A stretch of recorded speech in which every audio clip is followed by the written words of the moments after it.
Hello and welcome to the Nash Tackle Off the Hook podcast. Just to make you aware, this podcast may contain some explicit/offensive language, and if that's not your thing, you don't have to listen, but I have given you a warning. I hope you enjoy the rest of the show. You don't know the half of it, but anyway. I'm skating on the thinnest ice known to man. He said, and they put a poison in the tank that just instantly kills them. He went and we'd run out of it, so we cut their heads off with shovels. Suddenly, bang! The whole boat exploded. Take your sort of 8-inch long piranha and imagine that at 4, 5, maybe 6 feet. I said, I've revived your dead fish. F off, he said. You haven't. That was just humongous. It was... I couldn't believe what I was looking at. I'm just battling this fish out and I know it's a black man. I'm saying I'll never be a naughty boy again. If you catch fish and you return them to the water, then you are my brother. Benedict Fowler, welcome to the Nash podcast, mate. How the devil are you? Not bad at all. Been flying around like a blue-ass fly, but it's been amazing to come up here and obviously see the lakes out the back. It's always inspiring and yeah, glad to be here. Mate, you are podcast host, entrepreneur, property investor, angler, obviously, mate. That's why you're here. And a number of other different things. You've got a fishery coming. You are a busy 24-year-old? Yes. There is a lot going on, mate. A lot going on, yeah. But at the root of it was always fishing and always angling. So a lot of people, you are very well known, and I've had a host of people on from the match fishing world. Tommy Maker's one of your best mates. You've got Wayne and Ryan, they've talked highly about you. The whole BYCAC scene, a load of like Finn, for example, knows you. You are very well known in match circles, very much linear, bite-based, horseshoe style angling. We're going to talk about all those chapters as well as all your success in terms of business and everything moving forward, mate. Lately, you said you've been busy. You said it's been manic. You've been running around like a blue-ass fly. What have you been up to? So, for people that don't know, I currently, I'm, I guess, resetting up my life because for the last, say, all I've ever known since leaving school was going luckily into a family paving business and learning the ropes through that business. And then I ended up setting up a online store with Brad Greening, who is an angler, sponsored by Corda. And he used to run a lot of the e-commerce stuff at Eric's angling shop at Farlows. And me and Brad had done the BYCAC when we were younger. And he came first, I think.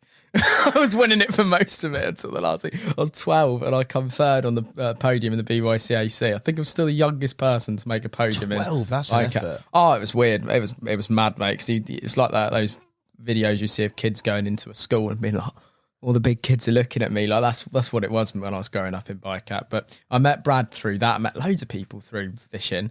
So I had an amazing dad. He was always really supportive. I genuinely didn't even know where the money was coming from. I just fished. You know, I had all the best tackle, I had all the best gear. I was a lucky little shit and I just fished.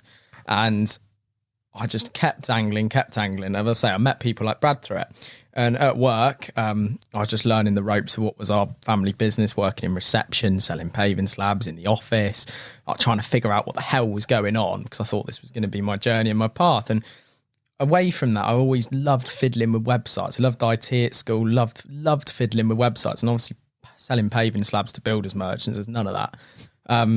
So I come up with this idea that I'd done stuff when I was younger, and I wanted to build an online store for paving slabs.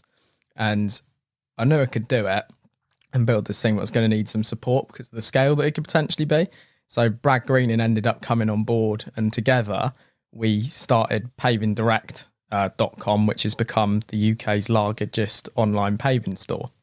We sat there and it took us 6 months to build it, between building the website and uploading all these products onto it. My dad had to have fights with his board of directors who didn't want to do it, and then there was me that wanted to do it. And we come up with the name, sat outside our local pub, saw a Sports Direct lorry get stuck on the corner, and we thought, Paving Direct's a brilliant name. Like, you could put direct on the end of anything, you're away. So I went on to 123 Reg, domain was available, bought it. I start an online store and just sell your paving slabs, basically drop ship them through the family business. And that business ended up 3 years later turning over about 26 million a year. Jesus. So it was a big business. We had lots of lows and highs through it, but then the worst happened in 2020, and just literally as sudden gets, just dad bang passed away from a heart attack. And you think in that moment that, okay, right, got to be level-headed like he was. this is really shit, day of suffering. Right, I've got to get back on it now. I've got to go and sort everything out. So it's like, mum's looked after by the family. I know we've got this big business. You can't take your eye off the ball. I think this is going to be mine now. I've got to crack on and make sure everybody at work's all right. Make sure everybody knows what's going on. And that was all that was in my mind. Just that was all. You literally like step up. It was actually down to the fact of fireman. I was really upset, obviously, on the day that it happened. And he just looked at me and he's just like, mate, come on, grow a pair. You've got this. You've got to be the man of the house now. And I don't know who he was. And I've tried to track him down ever since because that proper sorted my brain out for a few weeks. And I just thought I can suffer another day. I've just got to do this. I just know if he was here. And it was more knowing if he was like could talk to me, but he wasn't there, be saying just go and do this, and do this. So I just went off. But I think everybody around me thought that I was suddenly going to be, and definitely the people that have known me from the angling world, like some multi-millionaire lucky little git essentially that's looked after and can be all right. And the story was genuinely wasn't, and I didn't know that either. And just because of the way businesses work, sometimes people have things called directors' loans outstanding and things like that. And it just so happened that when Dad popped his clogs, he had a massive director's loan. And obviously where the shares moved over, that then passed on to me. So instead of being this really wealthy little individual that I thought I could be, which gives you the security to then go and say, right, I'm going to push forward with the company, make sure everybody's okay. You're not really worrying about that like I never have. I was actually suddenly in over £1 million worth of debt to my name. Jesus Christ. And the next year, that 2021, again, this is where I say fishing went out the window a little bit. I do actually think in that first week, I did have a day out and I just went fishing for a day at Linear. And I bumped into Roper. I remember it on B1. I was just stuck there. It was a few days after he died. And he's like, what are you doing here? Yeah. So I don't know what else to do, mate. I thought I've just got to get out for a day and just be by the lake and chill. And he couldn't believe he'd see me there. But then at the end of the day, it's like, a lot of anglers, I think that's where they'd probably escape to. They'd have to if something like that happened, isn't it? Yeah, I think it is, for a lot of places, people, it's a place of sort of salvation just to get away, you know what I mean? And in that regard, Jesus, you can't get much more sort of stark than something like that happening, can you? In the end, I knew what I was going to have to do, which was savage, which was basically sell the business to be able to pay off this debt. That was the position that I was in. Luckily, I had an asset there to cover that, but still, it's something that you worked your whole life for to try and learn so far to progress. You thought that's where you're going, you built the online store, and suddenly that's not going to be the case. And the whole trying to sell a big business at 21 at the time was just hell, and there was nobody to help you. You were on your own, and I tried to figure it through, and luckily I knew people from the world of cars that helped me through it, gave me some direction, gave me a little bit of power against me versus a board of directors at a company trying to buy me out. Eventually, we got it done. We got the deal done, and it was actually the saddest day of my life and the happiest day of my life when I sold the business. Because I knew it was over in two ways. Like, all the stress of trying to sell it was over, and Mum was going to be all right.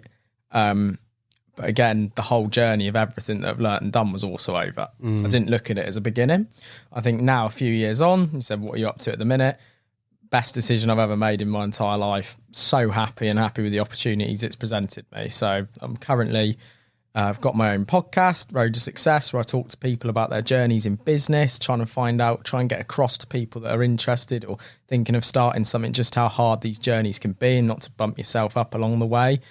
So I do that in the back of a converted van. I've got a website development company, which obviously love building websites when I was younger, building my own carp fishery. Part of a dream and something for my mum.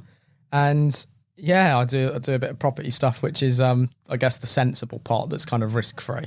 But mate, that is busy. It sounds like you have done an awful lot of growing up in a very short period of time, but also through that have really sort of thrived. Because I'm thinking of me at 24, if I was hit with £1 million worth of debt and having to sort of navigate my way through selling a business, and I don't think I could genuinely come out in a good place, mate. I don't think it nearly killed me. Well. No, it did nearly kill me. It pushed me and my then fiance right to the edge as well, and she left because she just couldn't deal with the afterwards. I think everything had just been too much, and it was Dad died, Nan died, someone else in the family died, and then you're even hearing about friends. It was about the same time Ting Tong.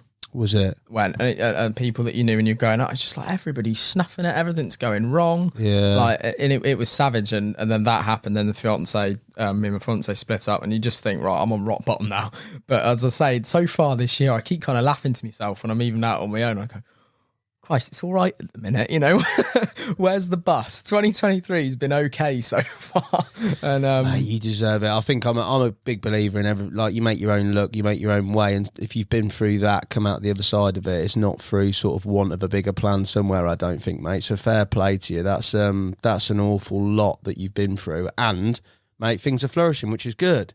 Yeah, 100%. And I'm someone that can't sit still at all. I've definitely a busy boy. If I'm not busy, I'm not happy. And I think that was the same when I was younger, when I went fishing, because I never used to be the guy that would sit on a 50-acre pit with 30 carp in it. It just wasn't me. Yeah. It's too much sitting still. That's too much not doing. Or the pace is too slow. I was, the lad that even on a weekend fun fishing on B2 would be up for 48 hours spotting. Like that busy. That was me. I was lucky enough that I live about 5 minutes away from the Carp Society's Horseshoe Lake.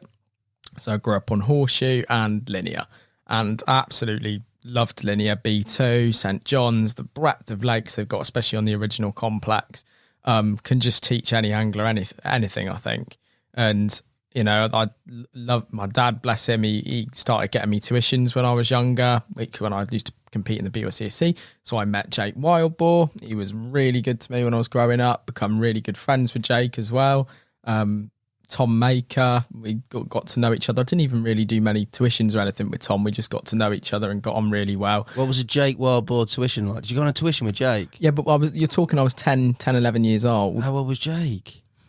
He must have been about... He couldn't have been that old. 20? Yeah. If that. And they all used to chuckle because to go fishing at Linear, I used to often have to go on a tuition or something if someone couldn't come with me. Yeah. Because I was too young.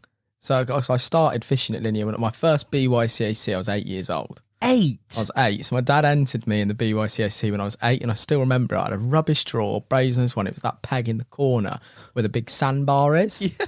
Like that. It was they were all up the other end and the lot. And I turned up with 2 feeder rods, knew absolutely nothing. But I was there, I was having a go. I remember that's the first ever picture I got with Ali. Because he came along and he was like, what the hell?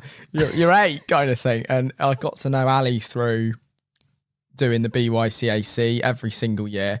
And it took me, I think it was 5 years every year, but eventually I got through to the final.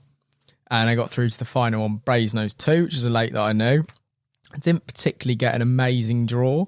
I remember it well, but I used to be brilliant at fishing zigs. I used to like to think that I was the don at fishing zigs and spotting over zigs and accuracy and everything. And I knew everyone was just going to be bags, bottom. I thought I'm just going to flip it, absolutely smash the granny out of it on zigs. That's what I'm going to do. The flyers had all gone. I was like, right, I think I was like 12th out of the draw. And I was winning that match for, I think it was after about the first 24 hours to nearly the end. It was between me and one other lad. And then suddenly Brad Greening in like the last 2 hours of the match just had like a flurry of fish and won it. No. So we always had that banter in the office. It was like, what? But no, yeah, the BS, I was 12 years old, and I remember Ali coming back because he couldn't believe what I was doing, which was, I never used to be able to. I've never been too finessey with fishing, more clunky a little bit. Right. I never used to be able to thread maggots onto a bit of dental floss or anything like that and tie them onto it. I would go mad. Even to this day, I can't do it. It drives me mental. I'll just glue them, mate. Yeah, but back then, what I used to do is I tied on like a size 20 whatever match hook, tiny little thing, and would twist it and pull it back down into the foam. And I just hook them over the hook, pull it into the foam, and that was what gave the advantage on that competition. Is everyone was on foam, and I was on foam with bigger bits of foam and little maggots on top of it. And the problem was though, is I was about 4 foot tall. So if you watch the videos of me casting, I used to have these Infinity DFs. Yes. Yeah. And what I'd have to do, and I still cast a bit funny even now, is I used to bring it down and it'd have to go to my left-hand side, the rod. Because obviously you watch casting video and you bring the rod back into your chest and stuff. You can't do that if your arms are only T-Rex midget arms. size. So you got to you got to come across at like an angle and almost whip it like they do at sea to get it out there. And I remember I was fishing at 80 yards and the bank was sloped as well. And you see in these clips from that video, there's the spods cracking against the gravel behind me and sort of running off and going out. But no, I struggled with landing the fish because the biggest problem I had was no net pole was long enough to land them on my own. And if you're on a zig that's 8 foot long and you're 4.5 foot tall, and you're trying to get the rod up there and get the fish in. So I had loads of hook pulls at the net. I remember I had so many wobblies. I think I had 22 bites and landed about 8 of them. I was 8 or 12 in that competition. I just lost so many fish at the net because they kept pulling. And like I remember the marshals were like, "Oh, this doesn't seem fair on him," like because otherwise he's going to batter it. But no, that was BYCAC. Yeah, all on zigs, all spotting over the top of it. I just love it. Still do. I play fish places. Like I think this year I went out in February, got myself out for a day with my carpenter that built my van, Vince. We become close friends. He's caught some cool carp actually. He fishes on like Carpathia and stuff in the Cotswolds, and loves it. And he'd never done anything like that, so I took him up Shearwater for the day, and it wasn't actually. No, we're doing our heads in like it normally is, and the light would have gone at about 3:30, 4 o'clock because it was in the winter. We've been blanking all day. I was doing my head, and he said, "I thought you said this place." I was like, "I just don't get this. Like, what has happened here? It's been closed for a couple of years. Like, what's gone on?" And then literally we're packing up. I got a take, and then within an hour we'd had 12, and it was like they just moved on and it kicked off. But no, I've since been back there for another day. Had good fun. I've been up Tar Farm for a couple of nights at Linear. So I still do get myself out and about. And I always say I'm going to get myself out more. I'm going to get myself out more. And I never do. I think if to do that, it's just got to be booked in the diary. Otherwise, stuff happens. Yeah, mate, you are a busy boy. That style of angling, that sort of period where you've gone from, I can't believe you've entered a BYCAC at 8. That's incredible. But that spell from 8 to 12, there's an awful lot of progression in that period of time, mate. From 2 feeder rods in a corner through to nearly winning it. Yeah, just nearly winning it, Mr. Greenan. That period of time, your sort of progression. I want to know, first of all, how you got to the point where carp fishing was the one. And then also through that period, what sort of things, what were you doing to sort of progress to a point where you put yourself in contention? I think to progress, to put myself in a point of thing was the fact that I had an amazing mum and I didn't care at school. So I was, as soon as like 12 o'clock come on a Friday and it was lunchtime, I was like, how can I get myself hurt to get myself out of it? It's like, so it'd be like at football, it'd be like one of my mates, like, can you slide tackle me? Can you tackle me in front of that teacher? And then I'll just like hobble up to the thing because I just want to get down the lake before it gets busy.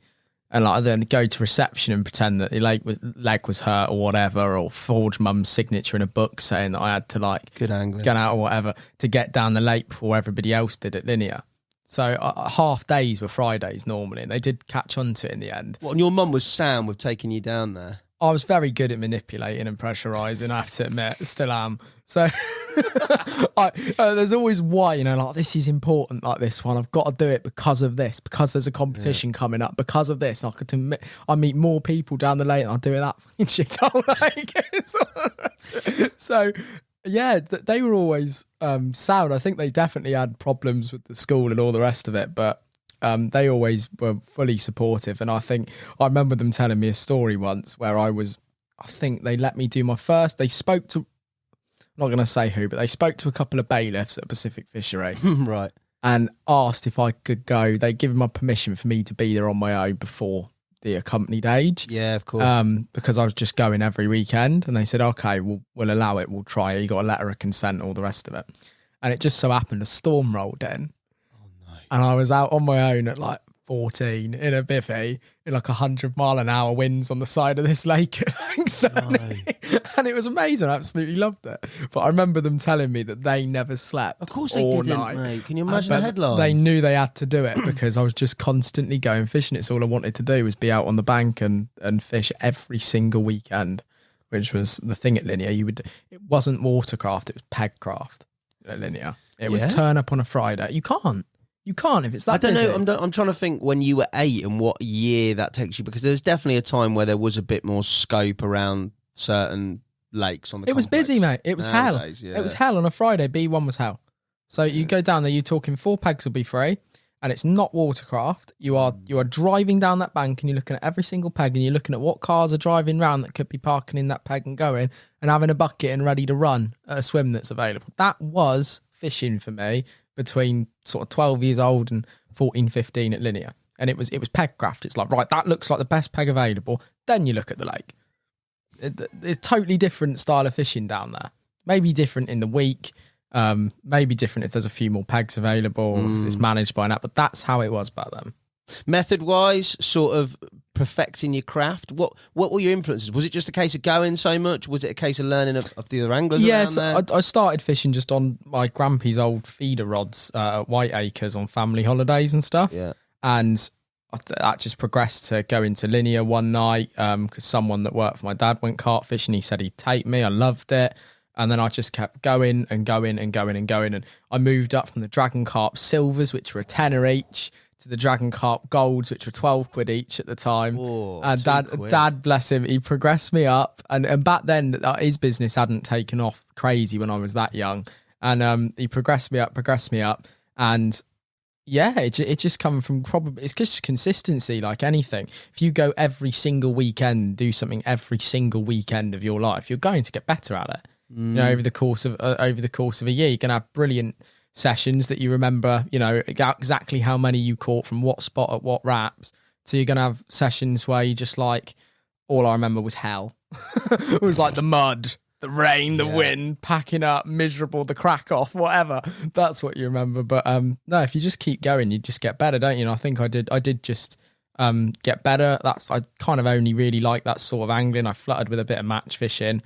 I really enjoyed fishing a lot of the competitions. I did the Eric's match that Wayne and Ryan were in one of those. And I remember I was supposed to do it with Oscar Thornton. Yes. Who he comes second when Brad came third in that original BYCAC. So us three become really close from that. And yeah, I was supposed to do it with Oscar, but Oscar, when he was younger, is an absolute nightmare. I still think he is. He's just chaos all over the place. And he used to have these 4KAs. I think he had about 6 in his first year of driving. He just binned them off all the time. He just smashed them up, crashed them. And he crashed his car or something and he couldn't make it up. So I asked everybody at the start at the draw. I thought, screw it, I'm going to buck up the courage and ask. I think it was like 14, 15 maybe. I was like, look, everybody. I was like, would everybody mind if I used a third rod because I'm doing it on my own? Oh. And like, everyone just looked at each other at this match like, yeah, I don't see why not. You're kind all of right, lad. Yeah, you're all right, lad. And yeah, I did quite well in it, I think. I didn't win, but... Where was that? That was B2. I didn't win like that section or get through, but I think I was on one place off it. But I used to just love going and love competing, and I used to just love talking to people and meeting people and just being there. I think and I think that's absolutely brilliant for like young lads fishing. It's so good because the people that you talk to on the bank are so much older than you. So it's the whole thing through life. You're able to progress and have conversations, and there's friends in their early 20s like my age, and you would struggle to get them to sit down with older people and have a conversation, or they prefer to send a text than pick up the phone. And I think fishing develops so many confidence boosts in people, and the ability to learn how to talk and speak, just because, especially on day tickets, there are so many people on the bank. Yeah, they're busy, mate. There's always a social somewhere, mate. You've got to have a chat, haven't you? Just to get a swim. We had some brilliant socials after the Bycacs and the rest of it. My famous birthday socials were at Horseshoe Lake after that Bycac, and everybody from the BYCAC that had come to know was invited to my birthday socials at the start of April on Horseshoe. They become a little bit known. We did it like 3-4 years on the trot, and we book out the whole inner bit of Horseshoe, all the pegs, up to Boat Point and down the other side, and then pick everybody that was coming. And we had some absolutely brilliant socials, and we had some socials in some other places other than Horseshoe. And I remember one night, I'm sure everyone's done this, it's bad angling, but everyone collates in one place around the lake. Someone's got some rods out on the other side. There's always one. I remember we were at this one place, and it could have been someone that I've mentioned that's a bit of carnage, but his rod went, he's run round, and he's decided to run as fast as he can. We've watched him fall over twice as he's going around the lake.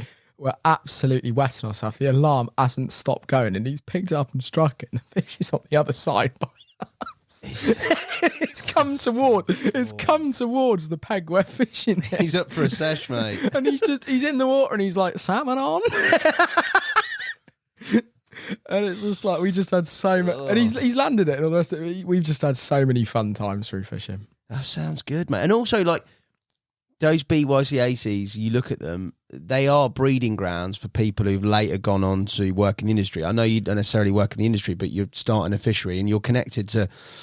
You look at Brad, still got an involvement with some regard or in that circle. You look at Tommy Maker. You look at all those boys that have sort of gone through, fished at that level in those competitions, and there's still that connection there, isn't there? It seems like real... And it's not just the lads that fished in the competitions. You know, if I look at Ali, he was there when I was 8. Yeah. And it wasn't long before that he was behind the camera recorder. I think that BICAC was one of the first ones he may have ever presented. You know, and that now, you know, time moves on and... You switch on ITV and there he is, fishing with Bobby Samora. So it's not just been the lads in the competition that's been really interesting to see their progression. It's also been everybody in that whole that those comps bring together. And I remember there was a year where the BYCAC didn't go ahead. I can't remember if they lost sponsorship or whatever. I was absolutely gutted. And I think if that were to happen now, I would want to try and do something to help that go ahead now, because I think it's so good. For young lads, it's just such a brilliant competition. Too right. Your influences, that time, those years, those sort of formative years as you're progressing, there's obviously a lot of wealth that you're getting from entering these competitions, the network, the people that you're sort of associating with, and also just generally, like you said before, doing something week in, week out, weekend in, weekend out. You're going to get better. What influences were you drawing from in a wider sense? Were you learn? Yeah, were you a magazine man? Were you a YouTube man? What both, were you? Both, anything to learn. I've always loved learning, apart from in school. No, it's true. I've always loved learning. And I think that's why people love doing podcasts as well. Yeah. And like with my podcast, I tend to talk to people that do. One week I've got someone that's got a firework business on. The next minute I've got someone that makes their entire year's income from 1 2-day event. And it's like the amount of learning that you do within an hour speaking to somebody. So if you take that back, I used to just suck up everything. It used to be on the way back down from school, go in the spa. Right, is it going to be with me £5 note? Is it going to be Crafty Carp, or is it going to be Carp Talk, or which one am I picking up today? And then you stand at the back of the shop and whiz through and see which ones look the best. And pick one of those up. But I used to absolutely just rinse YouTube for videos. I remember still remember my favourite video is probably Maker on Abbey in France, and he just absolutely tore it apart. And he's got his rods out in the lake, and he's fishing on a bucket lid, basically at 130 yards, and he's dink, ploop, dink, ploop, bang, bang. I'm just like, that for me is like, right, how do I emulate that? How's he done that? How do I learn about the swing back? I was obsessed at linear, absolutely obsessed, and I will battle the highest degrees of angling on this point. But me and Wayne, actually, and Wayne, you know I'm flipping good of an angler, Wayne. Yeah. And we completely disagree on this. And at linear, I used to hook the bait coming back in and have some spot mix on my hook. And I'd be like, if that's the case, I'm on my spot, or I'm just behind it, or I'm right on it. Yeah. And I was obsessed with learning about the swing back of leads. Absolutely obsessed with learning about the swing back of leads and making it so that on those lakes you were fishing on top of where you were spomming.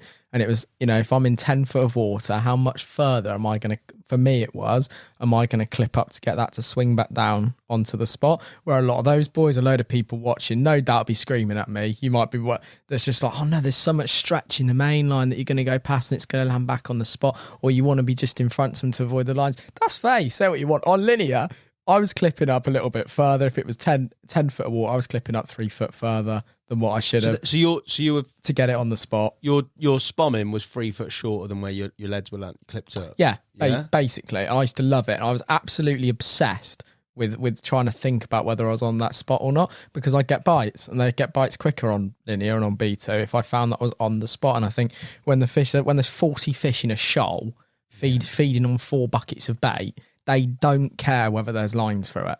They don't care. They're swimming pigs. Like that, they are literally, you know, competing for food. on a Drayton reservoir, on a beta or a shield, they do not care. They are swimming pigs competing for food. And it's like, okay, granted, if you're on a different kind of venue, then being just in front or not having your lines through your bait and spooked off the spot, I get it. But they are swimming pigs in me. So like, just put the bait there, get your rigs on them and you'll catch one because they're hoovering everything up. But I've seen the hits that people have on there, and we're going to talk about significant captures and sort of chapters with regards to all that. But there are, when they're on you, mate, they are on you. It's interesting that you say that about the swing back of leads, mate. I wouldn't. Yeah, I don't know. If that's fine. Everyone could agree with me, but on those lakes, that's what worked. Yeah, yeah. More so, you think that was more of a relevant point than just a pure raw accuracy? Because if you watch someone like Maker, Kev, Bart, Spot, they're down the same hole every single time. A lot of them have actually changed their approach on it, because you said about influence. Yeah. And I remember I was taught by, say, Wild Boar and Maker a little bit, and I used to watch all this stuff, and there was loads on this. When I was younger, the view was actually to be behind where you're swabbing and let it swing back. And it's only in recent years, so many things in angling have changed the point of view in recent years. And I think from still watching angling videos and things like that, I've witnessed like some fads change kind of thing and what people think. But yeah. Interesting. For you on those fisheries at that time, your key sort of methods, was it all zig fishing like you said that you used to do? Spotting over zigs, solid bags, and that is another one that's going to wind up everybody. I like doing that. What? So I did a little test on B2 once, and this is, people are going to be firing at you in the comments so I can see it. I like this. I was determined to not change a hook for 48 hours. Oh, you sick man. How do you sleep at night? I had 3 rods, 3 rigs. I caught 42 fish. You didn't change a hook? In 48 hours, I did not change a hook, did not change a rig. I had 42 in 48 hours. What size lead? I was unhooking 4.5 ounce. I was unhooking them, size 4 wide gapes. I was unhooking them and just bang, straight back out. Not even checking point. I'm not even kidding you. I was convinced at 15 that hook was getting sharper. Now look, I had the funds if I wanted to change the rig every time. That is. Hang on a second though. If you're casting out, you're hitting the clip in the water. It's hitting the water. Bloop, donk on the Ross. 10 minutes later, yeah, if it's off it goes. And my mate Liam Morgan was fishing with me, and he was in your boat, and he was like, "Ben, what are you doing?" I was like, but then we caught exactly the same amount of fish. And I was like, Liam, I think people on these big runs water venues where you just got to try and bag up are so finicky on everything that what they need to just do is get the rod back out in the water, get it on the spot, get it on the bait, and then they'll get a bite. And I used to love fishing those. I was having this same matches. debate with a match angler, and obviously that is just, some of their fishing is just straight out fish race, like top kit, just whacking it in the water, and then literally they're straight in. They don't change a hook for anything. Like, I know they're smaller, I know but like there's no real attention to sort of hook point sharpness. I've been to Thorny Weir and done a day on, not Thorny Weir, Thorpe Lee back when it was crazy. And I did a day on the flyer on Thorpe Lee, and I think I had about 30 or 40 on there. I had Rob Burgess fishing with me. We used to be mates before. He's so busy now, you could probably never get a session with Rob. But we used to do some fishing back in the day, and we was doing a day on Thorpe Lee together. And yeah, we absolutely smashed it. I didn't change it. Interesting. Just fishing sticks, just another stick on. Woof. You do that now? You go out to linear now and you would not change a hook? That must have changed. Hang on. It depends what session. If I've worked really hard and you've managed to get a bite, and then you're thinking in your head, you're like, hang on a second. Like, there could be the next bite on Manor or something could be a big one. Like, I'm going to make sure everything's perfect. But no, if it's flipping B2 and you're in a match or you're just trying to bag up or whatever, just wang it back out there. Yeah? Black, absolutely black with them. You're not changing the hook. You're just getting it back out. Well, if it looks all right, if there's no point left on it, or like if it's snapped, then no, I'm not going to wang it back out there if it's like that. But if you're just like, yeah, I'll do, bang. Rig wise, so sorry to everyone that's like flaming in their vans right now listening to this. Mate, that's absolutely. But it's true, and we caught if it's going. Yeah, in B2 you can have it when the lead lands, it'll pull off in your hand if you know what's going on. Imagine if you'd have changed those hooks, how many you'd have had. What about rig wise? Rig wise for you, simple on there, something quick so you can, when they're on you can keep fishing. It used to just be hybrid semi-stiff or hybrid stiff, but that used to snap. that did. So I think I went to like a slightly different rig. Anything semi-stiff, size 6 wide gable, size 4. I used to love big hooks and just a little rig ring. I used to love putting the shot between the rig ring and where the hook bait was. Yeah. And it was all bullshit plastic, 2 bits of corn, smash a load of corn. That's proper linear, isn't it? In the mix. Oh, I loved it. It's because it's busy. You're always thinking about what to do. Like, right, bang, rod straight back out there, clipped up. Woof.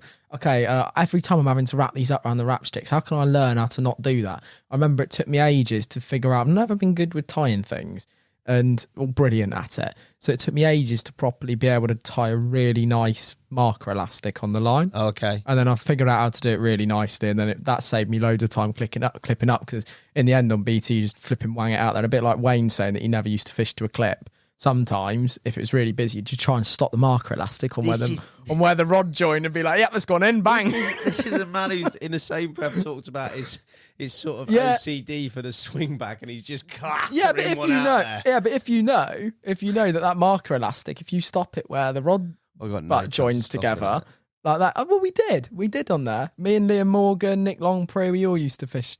I've left him in the clip loads. Yeah, I've left him in the clip and walked out into the lake as they're pulling, so I had to take it out of the clip and then eventually I have to think, oh shit. There's that moment where you think, can my arm stretch anymore? I'm being flat rodded by a 10-pounder. I probably have to. Or to catch this potential 30, I'm gonna have to sacrifice rewrapping up the rod. Yeah, but that's influence-wise. We talked a bit before about the people that you'd seen, but in terms of the stuff you were following, was it everybody that with a profile, or was it people who were just linear sort of centric anglers? I think like anybody my age, I was obsessed with Fairbrass, Ali, a lot of the Corder boys. I met Alan Blair when I was a lot younger on Horseshoe. Used to love watching his stuff. Was that one of the fishing kiddie day job? Yeah, basically. Yeah. Anything that I could go and learn at I was there, whether it was a Carp Academy or a school or whatever. I was always trying to there and learn. And but I think anybody that I really started following Maker and Wild Boy at the time, because they used to fish a lot of the matches. He used to do a load of big hits. And I was really keen that you go through the catch reports on linear. You'd be like, right, they've caught 2, they've caught 5, they've caught 10. How do I go down there and get 30? Yeah. How do I go down there and build a hit of like 30 or 40? Then when my latest catches go up, I've done 40. It's like bang, bang. How do I do that on St. John's? How do I do that on Manor? How do I do that on Oxley's? How do you be the guy that like you just are constantly going? And it was figuring out what you had to do on those lakes to just build up big hits, really. That's the kind of angling that I really liked. Yeah. What was the key? Because a lot of people do that now. A lot of people, and you still see Tom do it. He's incredible. You see a load of anglers who will go on there and consistently produce good hits. All right, it might not be 40, 50 every time, but it's 15. Do you know what I mean? It's more than your average punter. And there's a lot of people that go there who will fish a session, who will catch 5, 6, and they want to make that jump to 15, 16, 17, 18, 19, 20 and plus. What do you think the keys to that are on there? I think the first 12 hours on a session on there are quite important. So I think that if you're, the standard things that people are a lot better at now, which is being at 100 yards, being able to fish in an area the size of a ground sheet accurately, so that you're not got spoms going left, right and centre. Just sort of being happy knowing that, like, okay, bang, another 3 spoms out there, another 5 spoms out there, and not really doing it off numbers, doing it off like looking in the bucket and thinking, right, how much bait if I think there's 20 out there feeding on the spot, how much bait are 20 going to eat? So let's put that in. Being confident in the rigs that you use. I was always that. Like, there's so many people that used to get caught up on, I'm not catching it, must be my rig. Well, if I've had 40 on them, on 3 rigs and not changed the hooks before, it's not the rigs. Like they'll go. Yeah. They'll go if the fish are out there. So it was always bait. It was always how frequently you spot in, how much you're going to put out there to begin with, what's the weather doing. I think that the initial setup of the session, how you're going to map out your session from the beginning was one of the biggest build-ups there, because all you're then doing is topping up. Yeah. So if you start catching, you're just topping up. So it's like, how are you going to start this? But, colour I'm a big believer in colour. I never used to be a big believer in scent down linear, because if you're catching on bullshit corn that's just been dunked in a bit of beetling, and you're telling me that's making a huge difference in a 30-acre lake with a 30-mile-an-hour crosswind, then I'm just not believing it. So it's like, but colour, you used to be able to swap from yellow to pink and get a bite. It's really weird, and I was always obsessed with like thinking, that's mad. And then you put 3 rods on it, and bang, they're all going. And there must have been something with like light, water depth at different times of year, what colours were. I think pinks and whites in winter were brilliant. But yeah, no, there's loads of angling. This was the brilliant thing about angling. Everyone's got different opinions. Everyone gets confident by doing a certain thing that they like to do. And I just tried to just simplify it and just think it's a swimming peg in B1. A swimming peg? Yeah, they are, aren't they? They're dinner plates. Yeah. And it got to the point where if you think there's like a Lynch Hill, Stone Acres, and everyone's like, oh yeah, we want to catch that one with the big scales or free scale or whatever. Me and Maker, when we were younger, were pinging each other fish that we both saw. We both caught the same one out of B1. We were like, that 18 pounder you had the other day. Look, I had that 3 months ago. From your sort of significant captures and hits on there, mate. What resonates when you look back? My first 30. Oh yeah, that's a significant capture. Yeah, first 30 on B2. And back then, there really wasn't that many of them. Like now, we really do take it for granted. Like catching a 30 out of those lakes now was like catching a 20 back then, because those fish have progressed on. Yeah. And I remember it so well. I was like 11 years old maybe, and I was packing up, and I walked back down to the last rod that was on the rest, and the rests were all bent round, and the rod was in the lake on the point on Peter. I was like, what the hell? It was a 31-pound mirror, and that was my first 30. And I remember it. My dad was there. He come pick me up, and we were just ecstatic. And anything like that qualified Dad to say that we were going to the pub to celebrate it every single time. Like, and it's like, oh, really knackered. Like, he's like, oh, we got to go to the pub to celebrate that. Like, so yeah, that was a first 30. And then I did a session with Brad when I was 14 or 15 on Farlows. I remember that one really well because I didn't fish there too often. And I think I had a really good hit, 16, 17 fish maybe. I caught Tyson, the big common. The common? Yeah, at Farlows. It was like £37 maybe. How are you catching them? All sorts. Honestly, I was just chopping and changing. I had a few on zigs. I had a couple off a spot. I had one down the edge. And Tyson, there was this. I remember this island that was out in front of me. I couldn't tell you what peg I was in. It was one of the islands, and obviously I was obsessed with Wayne's casting when I saw him do it on Farlows. And I was like, screw it, I'm having a rod, I'm having a go for an afternoon. Let's see how tight I can get to this island underneath this willow. And I remember just driving this rig under the willow, and I just turned around and looked at Brad. I was like, he's like, yeah, that's the one, leave it. I'm like, mate, I think that's in the tree. And he's like, he's like, no, leave it. And I remember it gone in under this bush, and it was like, I was just convinced it was better. Put it on the rest, like 2 minutes later, it's gone, it's Tyson. What sort of ruck is that as well? Was that not an absolute beat the life out of your fish? It looks like those big commons, mate, look. Yeah, love it. And I loved big commons as well, because the little estate lake that's on the road that I live on, which is like 4 acres, National Trust Estate Lake, there'd be beautiful commons in there. And I always loved big commons. And so to catch at like 14, 15, to catch a 37-pound common with your best mate Brad were on his lake kind of thing in his domain, because he was Farlows. He took me to Thorny Weir once, and I had a brilliant session on Thorny Weir. And I think those sessions I remember because the angling was so different to linear. On Thorny Weir, I was catching them a rod length out in a hole in weed, and if I was there on my own, I'd have done 100 yards out towards the island on a bunch of bait on top of the area side of the ground sheet like I did at linear. And Brad's like, no mate, he's like, just put them down the edge, a little handful of boilies on top. He's like, I'm like, mate, I'm so unconfident. He smashed it. It's like, yeah, so those sessions, remember a lot. A couple of the French trips with Brad and Oscar. Yeah, had some really good times. That's some good angling there. There's a lot of angling, isn't there? I didn't realise the sort of depth and the sort of regularity that sort of it captivated you. Do you know? There was another capture which was quite competitive, or I always set targets, and when I was younger, one of my targets was to get sponsored. Was it? I'd have loved it to have been by cord, and never quite managed it. I think I was close, but never quite managed it. But I got sponsored in the end by Taska when they were a thing. Yeah. And I remember it just felt so cool, because I watched all the DVDs when I was younger, and they took me out to a week for France to film their DVD, and I did the whole kind of spodding at range section for the Taska DVD, and that was absolutely brilliant. Like I loved that. That was a big moment, and catching a few real big French fish for the camera. don't know, 14. It's all blur. Maybe 15. It was good. That's quite a lot. Yeah, I isn't had it? Keith. Was it Keith? Oh God, I forget people's names. Keith Williams was next to me. He was fishing, and Tom Bother Morrison. Yeah. He was working with Taska back then. The same again. We all come together at the end of the day. All have a barbecue. All have a laugh, and you look back on those moments and really enjoy them. But it's weird, that trip to France actually was the first time I ever saw a LaFerrari on the motorway on the way there, when my dad was dropping me to the tunnel to meet the Taska with. And it was actually that trip that got me into cars as well. Was it? That Taska trip. Did cars supersede fishing? Have they? They did for a bit, yeah. Did they? I mean, let's be honest, if you're if you got the ability to buy something silly or whatever, or it just happens to have it. My dad was like hilarious, and I'm so glad this all happened. I don't regret it, because we had some brilliant times when we were younger, and I think he just wanted me to evolve. And so we had some cool cars.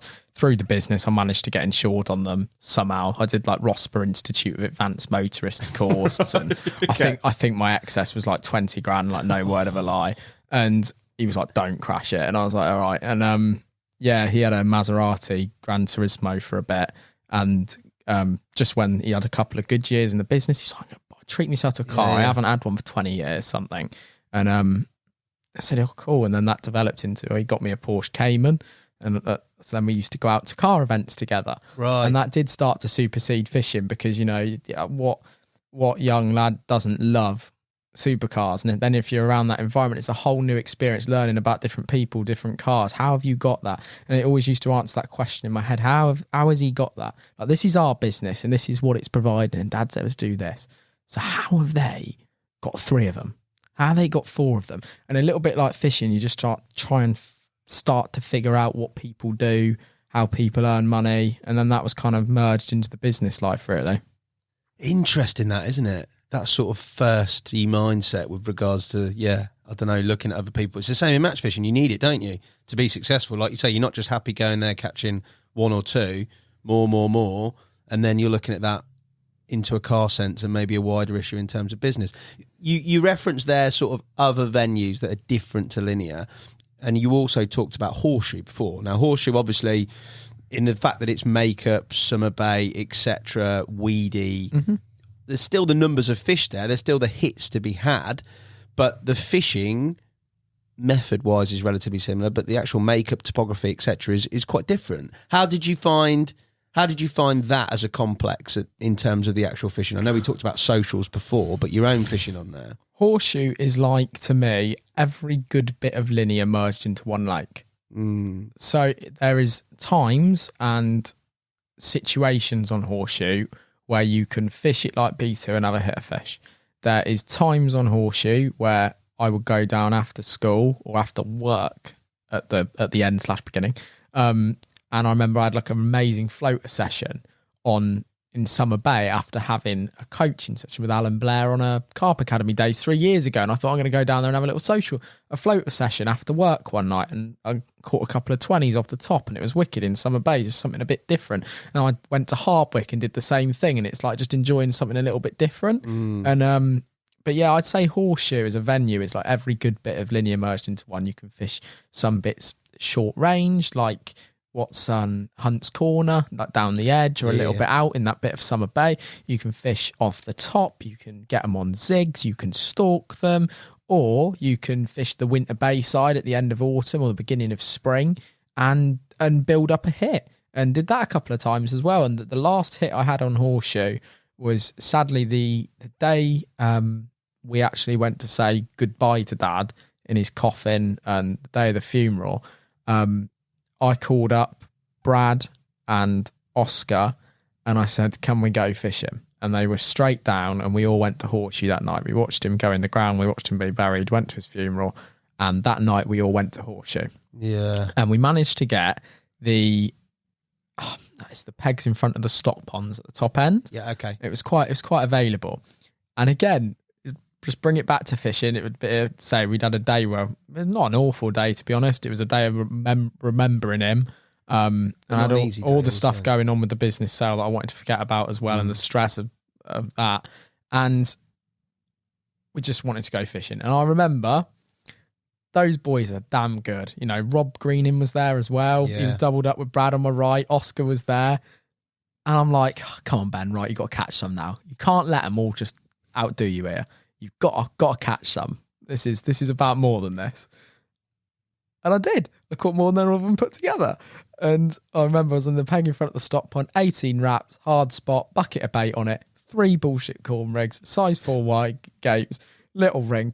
May or may not have had a little micro barb on them, but Keep them on, boy. I wasn't losing a fish that night. Yeah. And I'd never caught a 30 out of Horseshoe growing up. I don't know how, because everybody else had them, but I just never got into one. And then they'd had a fish kill as well between when I was really young, I think. And a few of them had died. And I had, I think, 6 on that first night. And it got to 11 o'clock at night. And the rod went, and I was bringing it in. And the boys were behind me, and that looks good in that. And that's in, I've weighed it out, I've netted it. And it's this big 33-pound Horseshoe Eni. And I've just like screamed out, Kevlar! Like after the dad across the lake. And it was just like, it was it's amazing that on that day that kind of we put in the grounds the day I had my first big 30 out of Horseshoe. That sends the old hairs on the back of my neck up, mate. It's a special, it's not, I know what you mean, it's a special capture, but even more so with what's gone and preceding it and the timing of it, mate. That's, yeah, mate, it's fitting. I think you deserve that. The boys that you've referenced there fishing with, and you've referenced a load of people that are now involved in the industry, your sort of experiences angling in and around those and your friendship in and around those, have they always been destined, do you think, to be involved in the angling industry? And you said there that you had a quest to get sponsored. So I'm guessing at some point you might have wanted your future to go down into that sort of avenue, as they have.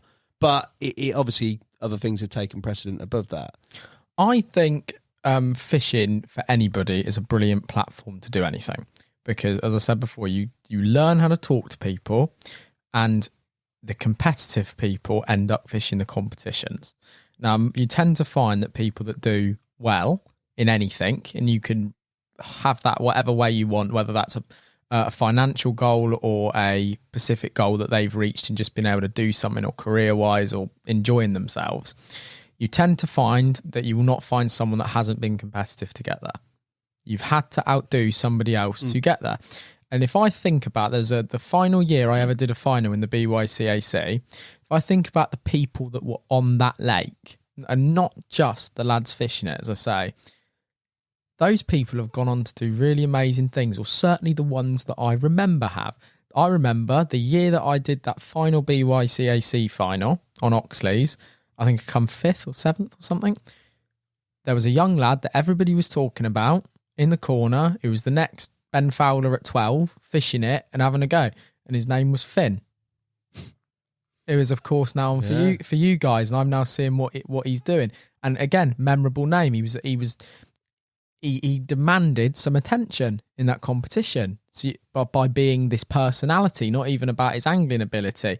He had his angling ability, catching fish, and he was catching them out the edge, and his dad was passionate about him, but not only that, he had a personality. And then you had the Bambas, Michael Bamba and Chris Bamba, who both of those boys I don't believe go fishing anymore. I still speak to Chris, and both of them have gone on to do amazing things. Chris has got his own clothing brand. I'm actually wearing a pair of his shorts as we speak now. I think that business has gone to do millions. And he started that at 18 out of his bedroom. Michael is an investment trader. He's got over 100k subscribers on YouTube. And Michael actually won it that year. Bamba won the competition, won the BYCAC that year. His brother Chris always did really well. Liam Morgan used to fish those competitions day in, day out. I think he's still on recorder. He's constantly doing loads of angling. I think he's worked in the tackle shops and moved around. And all these people that used to stand out either because of their angling ability or personality have gone on to do cool stuff. It was Simon Scott and Ali.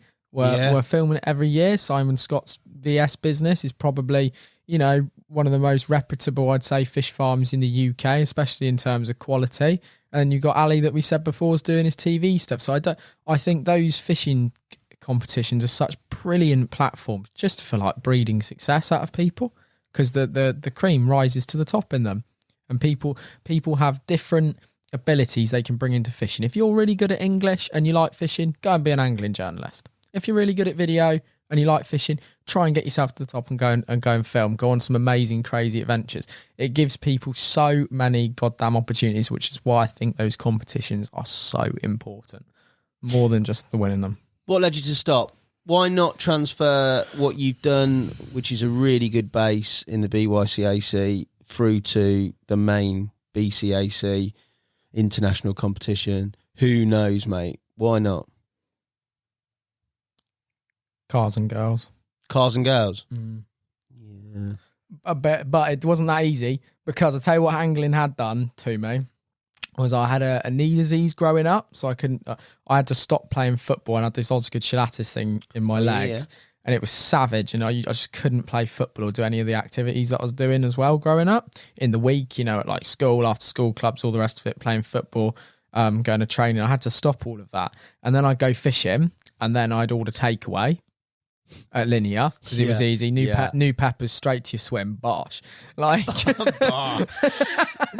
oh mate, I could tell some stories about those peppers drivers, man. We were horrible. What do you mean? How could you be horrible? Oh, we were like young. It was like three of us, like 12, 14, If you can order the peppers to the point they got to drop it off 5 minutes before the gates close, and then you're watching him race round at 100 mile an hour, and then Roy collars him. We saw some things as well, mate. We saw him hit a duck once, and that went in the boot. What, the driver? That's straight on your pizza. That went in the boot. That was flipping duck Donbury or something like that. At least it's fresh, but yeah, no, that was always good fun. But what led me to stop? I ended up piling on weight fishing. Right. I got to potentially, it was about 20 stone or just underneath 20 stone. What age is this? What we talking? 17. Okay. 18. And I just passed my driving test. I was able to drive the use of a real cool Porsche, and that was getting me out to all sorts of car events to meet people. I had a little caddy van as well with a Carp number plate. You're 18 that was my with daily. a Porsche. I had a caddy. That was me daily with a little Carp number plate on it. But I could use the Porsche on the weekend, this Cayman, to go out and go to these different car events, which unbelievably lucky. But the thing was, it's like, right, you got the car, you can go and try and get some girls now, and you're working at work, and it's good fun. It's what, you suddenly develop an interest in trying to pull and all the rest of it.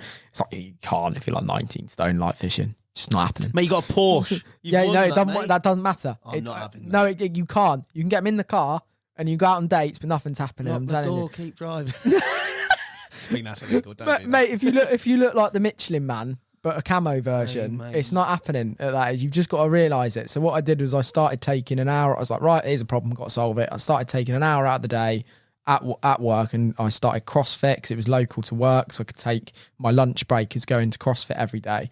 And within 2 years, I'd gone from pushing 20 stone to 12 stone. I think I'm about 14 now. I've slipped a bit and work's busy, and I go like 3 times a week now. But when I was smashing it, I got right down, and then just had great fun, really. Just was like cars, out, dates. And then I got a missus that I had then and ended up having for 3 years. So it was another little bit of tick off to be able to sort out my fitness in that respect. If it weren't for that, do you think you'd have carried on in that scene? Because obviously you still go now. I'm not saying you don't go, but I'm saying now it's ad hoc, work's busy, and we're going to come into all this. But if from that match background, it seems that there's two, and we've referenced it before, there's two very distinct camps. There's people that shine, go through it, stay in it, and they're either integrated into the industry, carry on in that scene, or they're a feature, yeah? You know them from seeing them as a youngster in this competition and then going through. They might represent their country, they might work for a brand, whatever, but they're known. And then you get the people that you think, oh, where did he go? And they just drop off, and you're like, well, what's happened there? I don't know, it's weird, because actually it could have happened that I never actually went into the family business. Because when I was 14, I used to love building websites. So I'd come home from school, and in the week, I was always doing something, but I used to love tinkering with websites. And Shopify had just started becoming a thing. And I built this, I was like, right, website fishing, what can I do? And I built this. I'd seen BOTB when we went on holiday once, which is like a car raffle company. It was the only one in existence back then. There's obviously, they're everywhere now. And I was like, imagine if someone did that for fishing. and one didn't exist. There was raffle companies on Facebook and stuff like that at the time, but there was no online store for this, I'm telling you. And I built the first one. And I had my computer in the living room at home. There was paper all over the table, so I've been drawing out the sketches of the pages and everything else. I was definitely 14 at this point. And Dad was like, what are you doing? I was like, I just started a little business, see what goes on, just try and sell some raffle tickets for my old fishing gear. So I had like 2 Aero Techniums that I'd won on another raffle thing. And I was like, I'm going to try and sell tickets for like these Delkims and these Aero Techniums and using me pocket money or whatever to buy some kit and then try and think. So then I spent the whole week, every evening, walking round the linear lakes with leaflets and flyers, stopping at every swim and saying to people, I've got this thing going live next weekend on Friday. It's called tackletart.com and you're able to win fishing gear for like £2 and you might win yourself a set of Delkims. And I remember I put it live and Dad's kind of like, what the hell is he doing? And every product on the website sold out within 2 hours. I had like a couple of mates messaging me like, mate, have you seen it's gone like it's everywhere on Facebook? People talking about it. Like, I was like, this is wicked. And my dad, absolutely bless him, he freaked and he was like, Ben, I think you're breaking some kind of gambling laws here. Yeah. And do you know what, looking back on it, it's so frustrating now because I can see what the answer was, but just had no clue back then because there wasn't any other raffle companies to really. BOTB used to do it by coordinates on a ball. Yeah, was the right. bit, the bit between buying your tickets and checkout. There was a game of skill, coordinates on a ball. That was I was trying to figure out how to build that on a website. I just didn't have the skill to do it or the ability to do it. But now what they do is they add, there's a bird with 2 wings and it's grey. What is it? Is it a frog? Is it a pigeon? Or is it this? It's like they make it really easy now. And if I'd have just added that question in, I think sitting here I could have probably had the biggest carp raffle company in the UK right now. And it might take me on a different path. And he was like, you've got to stop this, you've got to think. And then there was exams and school and it never went that way. But that was my first business. It was an online fishing tackle raffle thing called Tackle Tart. And I've even got at home, I've got a framed flyer in my office with the bone of the carp on it. Yeah. And the rods out and a lac. Hey, loved it. But I love tinkering with websites. And that's why Paving Direct came about. Paving Direct. What a story, mate. You're only 24, mate. You've done, I mean, fishing-wise, you've done an awful lot. BYCAC at 8 still blows my mind with 2 feeder rods in the corner. That's brilliant from your dad entering you for that. But then also, subsequently, the sort of world of business. We referenced there at the very start of the pod, loads of different aspects of business, really, but all very successful, all take up a lot of your time. But I think for me, and I've said it to many a guest on that very sofa, and it definitely is a dream, I think, for most carp anglers, is to have your own lake, your own fishery, your own bit of sort of, heaven. I think when you start fishing, most people have the same vision of saying, I'd love to have my own lake. You're doing it, mate, but you're doing it, in the classic Fowler way, mate. Nothing easy. You're not just leasing a lake, are you, mate? You're going full bore, mate, ain't you? Well, we always used to joke that behind where my mum and dad lived, there was a 3-acre paddock field. And they just used to be cut for hay and used to go. And then we had a couple of neighbours at the top around it. And I used to say to him, let's build a lake. Come on, let's have our own lake. He's like, look, we got Busket down the road. I like our little estate lake. Yeah. I love it down there. He's like, and he always just say to me, that's for you to do one day. He's like, you just do it one day. He's like, I think Dad, bless him, towards the end of his life, he got tired out. He didn't even start his business until he was 42. He lived a very normal life up to 42, and he ended up starting a business that today turns over 60+ million. So amazing. And he come from a council estate to do that, and it just took certain steps that got him to that process. And his story is amazing. But he used to say, "That's for you to do." So, I sold the business, part of which was Paving Direct, what me and Brad had built, and part of which was Paved Stone, which is what Dad had built. So sold the entire thing. And you've got to do the sensible thing. If you're in that position, you then got something. You've got big pots of money, but that goes really easily when you're buying stuff, big stuff. Houses and all the rest of it. It does go. So it's like you got to do the sensible thing and invest in some property, and try and grow a property portfolio, because it's a non-risk. You got to have a spread of risk, I think. So I put some money into properties. Where did this thinking come from, though, mate? Is this people advising? This is from the cars. This learning has come from meeting people through the world of cars, being integrated into people that do different businesses and different things through the world of cars. So it's just the way you think. It's like, that's what you do. And ended up with a flat and a house and another flat here. But I couldn't help thinking, I was like, it's amazing I've got the position to be able to do this. Don't get me wrong. But like, if you've just spent 170 grand on a flat and then you got like 750 a month after it, then there's gonna, you got to change a lot. You got to change this here and there. It's like, it takes a lot of money outright to make like a monthly income of 3-4 grand a month. If that's what you want to live off of. So that's a lot. Like, you need £1 million worth of property to do that. And what a boring existence. Just putting money in property and then just sitting on a beach somewhere. And what a boring existence. You've got no purpose. Like, so you've got to do it a bit in case you fuck everything up, basically. Yeah, it's a backup. Yeah, 100%. So you've got to do it a bit. But then I was like, right, that flat don't generate that much money. What could I do for my mum? And there was financial advisors and people looking at it like, we're going to try and get my mum an income. We're going to have to spend this. And I was like, whoa. We're not spending that. That is insane. Do you know what we could do with that? Here's Indeed. Get yourself on here, Mum.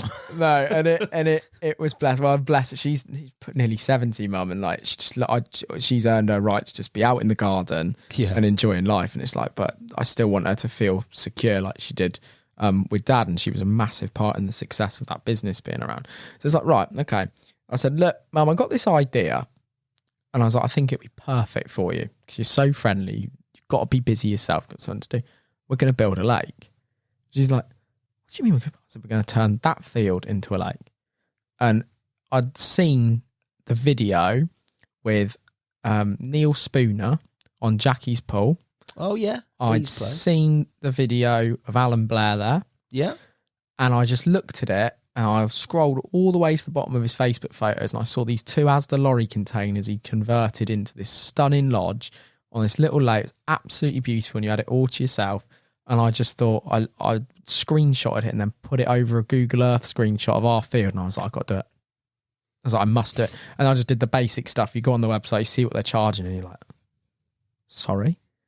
Like for the same price to build that, if you've got the land, may I say. Yeah. But still, if you didn't and you bought the land as well, if you got it at a reasonable rate, the return compared to a property is just astronomical, like astronomical. And people are like, oh, it's cute you're doing that, it's a nice dream for fishing. No, I'm doing it for an income.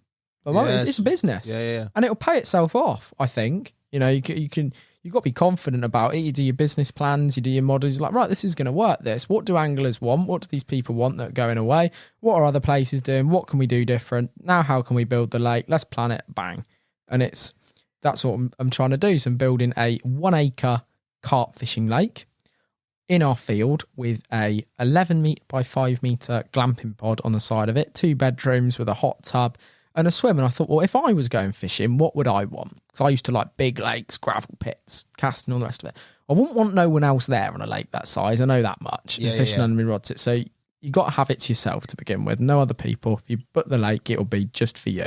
Didn't want too many people coming to just behind where we live as well. So one property would be perfect, and 1 building on the side of this lake. Right now, me being a bit brash, I would have been the sort of person that if there was a loophole, I'd have rolled the diggers in and dug 100%. But then my mum looks over that field and I've got to keep her happy as well, and she's the total opposite end of the spectrum. Like, even with planning permission, thinks we're going to get arrested for doing it. Right. So there's a total balance of trying to sort it out. So yes, digging the lake. So I began 18 months ago, that process. There's not really anything on YouTube out there about it. It's where you go to learn everything. There's a guy called Leon who built something called Thatcher's Island down the south. And he documented that. That was really interesting, his videos. But I thought it could be maybe done in a different way. But that was the only learning that I had, and people don't really message back always. And not like Alex, you just got to go for it off your own back. So I was like, right, well, I'm going to need a drawing. I'm going to need to get planning permission. So I just asked a local architect in the town if he could help. And I sort of sketched what I wanted to do, and then he made a drawing. I was like, wow, that looks amazing. And like, imagine that in the field. And then it was like, well, okay, we're on clay. I know we're on clay, but can the ground hold water? Yeah. So then the next steps, you've got to dig a big hole in the field. So we were having some work done on a ditch outside our house, and I give the guy cash, and he rolled the digger in, and he dug a big hole for me in the field and smoothed it really badly with the back of his bucket. I then got the hose pipe, dragged it across, filled it up. Oh, this is the test. Just fill it up. Filled it up, and 18 months later, it's still got water in it, sat on the same layer. So you then know the field can retain that water. So then through that process, I started the mammoth task of getting planning permission, and it is an absolute, it's disgusting. You were talking to me about this when we were making a tea, weren't you? This is ridiculous, It is mate. disgusting. I documented it on YouTube. I made basically 3 really what I would consider to be poor videos, but obviously people want to hear this content. It's got like 10k subs off doing it, and like one of them's got 90,000 views. What's the channel called, mate? Fowler Fisheries. Yes. Ready for the lake to be built. And we're going to document the whole process of, it's quite cool actually, we're going to document the whole process of actually building it as well. And we've got someone that's worked on Clarkson's farm coming in to produce it and film it. We won't talk about your podcast producer, we want to do it. We want to do it. We want to do it proper, but this time because the people are there to show it to, and then hopefully those people will be captivated by what we've done and come and stay and book. That's what it's for. It's partly passion and enjoyment. Clearly love angling. Clearly know something about it. It's partly financial as well. It's for both of those elements. But the planning permission is I've got a local advisor, Jeremy from Bluestone Planning near me, and then he started explaining to me what I had to do, and I don't get, maybe as an opportunity for a business like that, you could do this process in a month. If certain things were slightly different, this whole thing could be done in a month. But it doesn't. There's nothing you can do. No amount of money, no amount of pushing. There is absolutely nothing you can do. This takes 18 months. And anyone you speak to that's done it, Lee at Jackie's Pool, they've all had the same things, and it's all the same story. And if you want to dig a lake in the ground, it's going to cost you 25 to 30 grand in planning. There's no way around it. It's going to do it because I have an empty 3-acre paddock field. Yeah. And even the 5-year-old hedge that's growing against the fence is classed as a protected hedge. And we've had to put up a load of steel fencing to not touch it with any of the diggers, and then put boards up so the fumes, the diggers don't get near it when they're on it. And it's mental. You end up, it feels like you're about to build a tower block. And you're building a 1-acre lake with the glamp on the side of it. We've had to do as part of it. I expect you had to get an ecology. I'll try and list it through quick. I had to have an ecology survey on the whole field, which costs $2,000, to then say what surveys you then have to have done. Oh God! Turned out I needed a badger survey, What's a badger newt survey, a bat survey, an owl survey, an archaeological survey to make sure Stonehenge wasn't underneath it or anything else.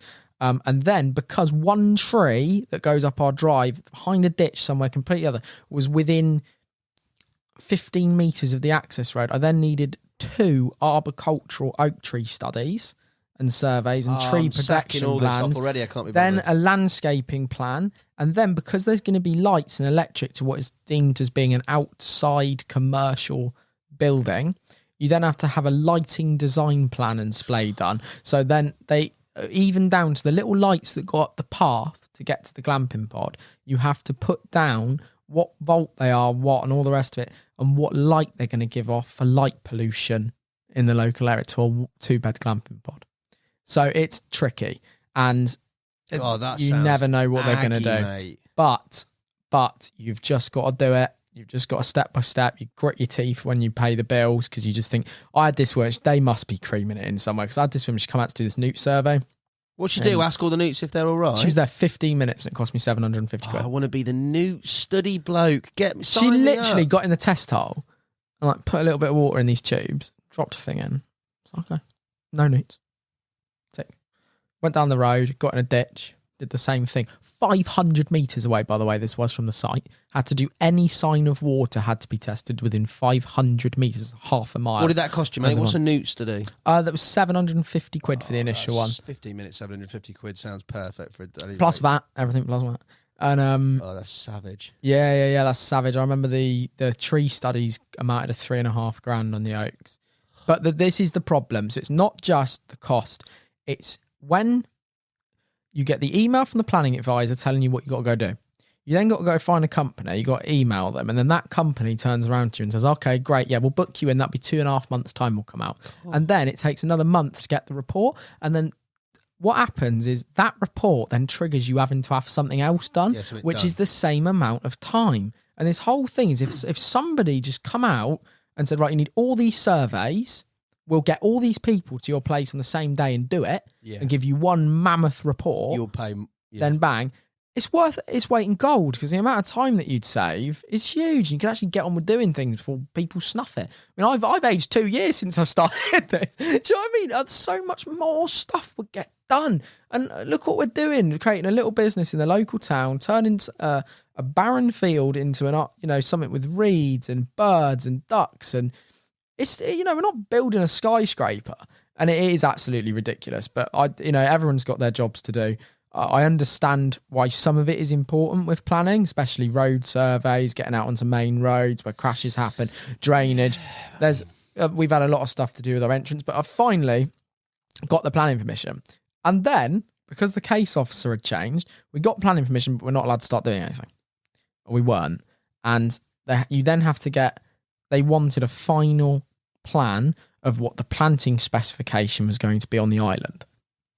That was on the plan. And at that point, to be honest, I decided I didn't even really want an island. Yeah, get rid of the island, mate. Because of netting and sorting it out. So I was like, just get rid of the island. We went back and they're like, okay, whatever, I'm back. And finally, we can dig.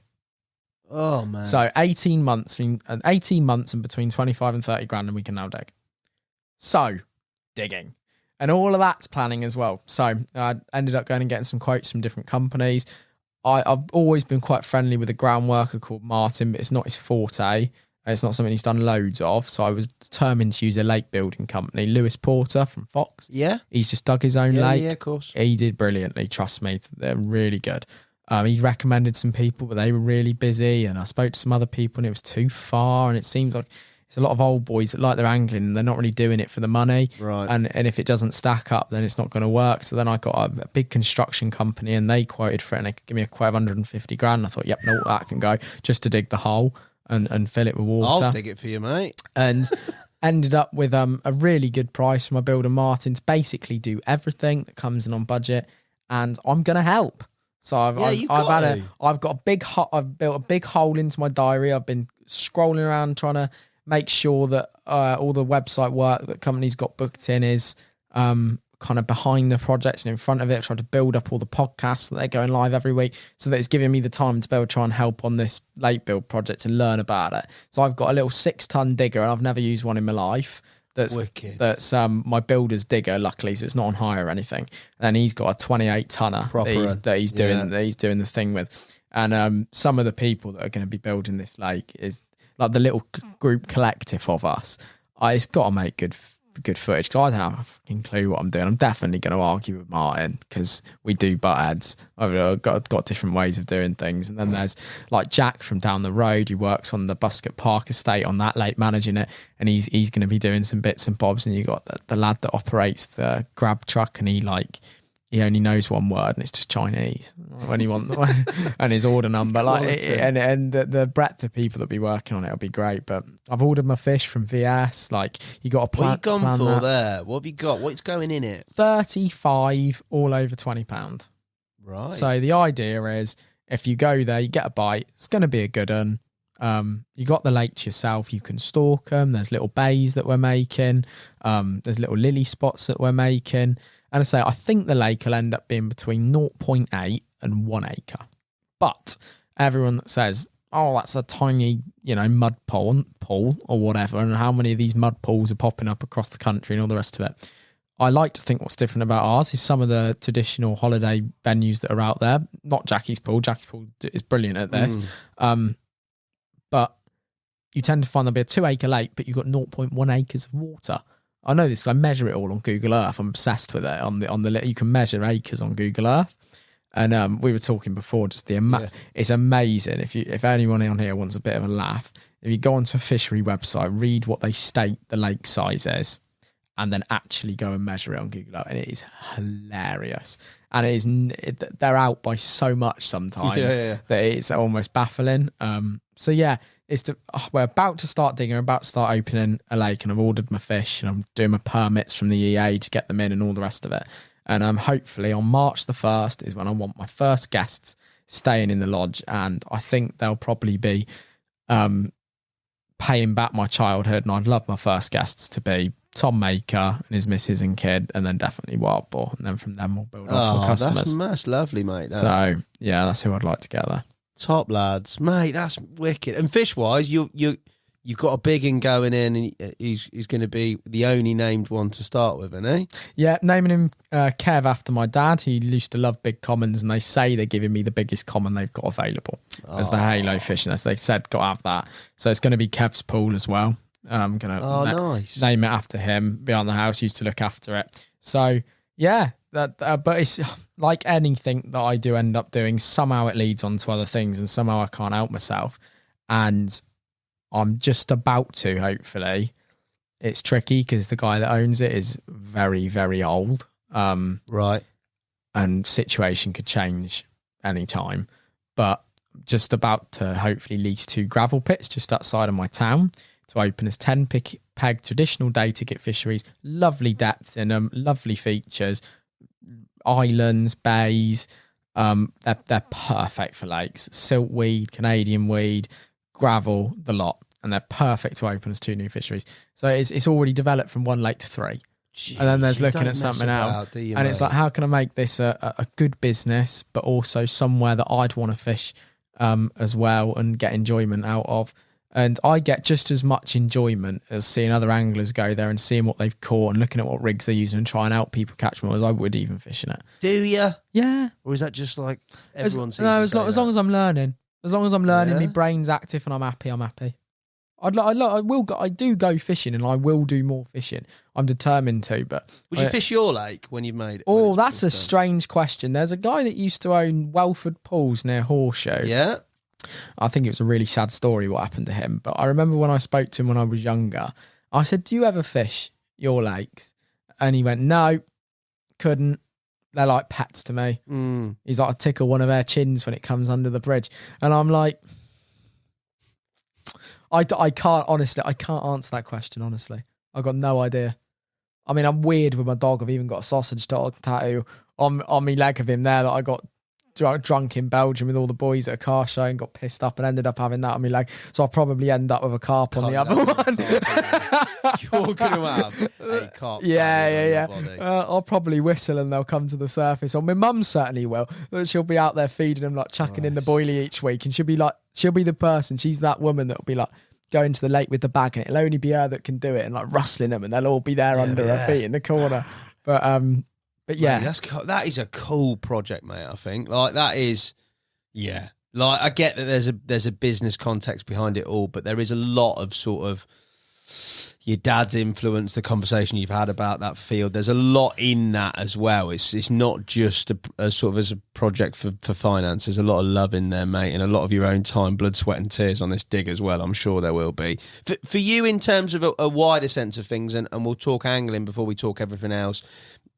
Angling wise, obviously it's been quiet. Obviously you're mad busy. There's a lot going on. For you, when you look at sort of the future, your angling, when are you going to get out? When do you try and get out? What do you try and do? Where are you going to go?